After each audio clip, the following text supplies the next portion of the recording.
Okay, so we are gonna measure, she's having a little bit of discomfort in twisting the wrist here. So what we're gonna measure is the ulnar deviation. So basically her twisting her wrist outward. Okay. Do you remember that one? Yeah, what occupation would you use that for? So that's kind of something that we would use a lot of, like twisting, opening a jar, Okay. for whatever reason, maybe wiping something down, just mainly that wrist going outward. Okay. Okay. And ulnar is the pinky, right? Yep, so we've got this side is the ulnar side and this is the radial. So instead of the radial, we're gonna do the outside, which is the ulnar, okay? Okay. So in order to measure that, do you know which landmark, bony landmark to palpate? I know it's like from your third middle finger, but no, I don't know exactly where. Sure, okay, that's all right. So you're on the right track. So that we're actually gonna feel for this third metacarpal. Okay. Good. And we're gonna travel those fingers down up into a little soft spot that we have at the end. That's the base of the metacarpal. Do you feel that? Yeah. Okay. So right there is where we're gonna place the axis on our goniometer. Which goniometer do you think we're gonna use today? If you had to guess. Maybe the smaller one, right? Perfect, yes. Okay. Good idea. So again, axis right there. And I know. I trust you, So- Margot.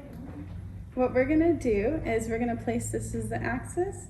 This here is the movable arm, and this is the stationary arm. Okay. So where would we have that stationary arm if we were measuring the ulnar deviation? I think it goes along the forearm, right? Good. Yep. Okay. And then what we're gonna do is we're gonna follow. Hi. How are you? Good. My name is Jackie. I'll be your occupational therapist today, okay? Okay. I'm going to be assessing your ulnar deviation. So it's kind of like, do you twist lids a lot or do anything in robotics that does this motion? I really want to build a robot.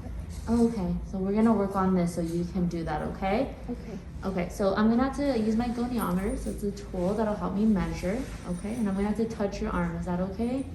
Okay, perfect. Do I have her arm, her hand on her table? Yeah, so let's try and lift this table up so it can be nice and neutral to her hand. And if not, then we can try and get her down as best as possible and then measure, okay? So I'm gonna palpitate, so I'm just gonna put my hands on you. And I'm gonna feel for this little divot right here. Do I also need to have her forearm neutral or is that okay? We should have that forearm nice and neutral as possible in this circumstance. Okay, Ellen, do you think you can bring your forearm a little bit more out? And if not, it's okay. So Ellen, you just tell us if you have pain at any moment, okay? Okay, that's good. Okay, so Hurts it's a little bit. okay. Hurts a little? Tell me when it's too much that you can't do it anymore, okay? So we'll stop. Okay. Okay. So again, my axis goes right here, right? Yes, right in that soft spot, the base of the metacarpal. Okay, so again, we're gonna go outward, kind of like you're twisting something in a lid, okay? Much as you can. Okay, perfect. Okay, go ahead and relax. Good job, Ellen.